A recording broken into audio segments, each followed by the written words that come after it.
This is a tutorial for the Oticon OPN S rechargeable hearing aids. For the charger, it's shaped as a circle. The front of it is smooth and round. The back of it, where the power cord comes out of it, has a slope or a cove that the wire with the rubber dome piece that goes into the ear canal is dangling from the hearing aids. The hearing aid for the right ear sits on the right side of the charger, and the hearing aid for the left ear sits on the left side of the charger. The charger itself that plugs into the wall, it does separate to be a USB.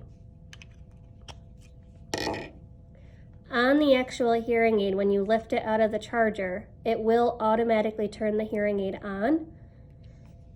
The button on the hearing aid, there's a toggle on it where the top of it turns the volume up on both hearing aids. The bottom turns the volume down on both hearing aids. As soon as you put hearing aids back in the charger, the volume is reset to where it's permanently at.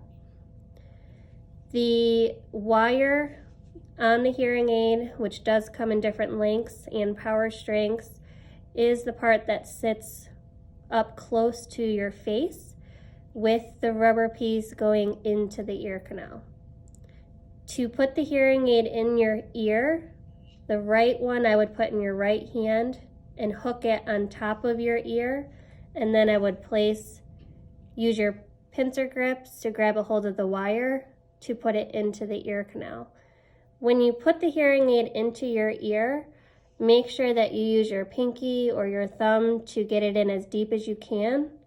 When you put your finger in your ear, you do not want to feel the rubber piece at all. You want the wire to be as close to your skin as possible.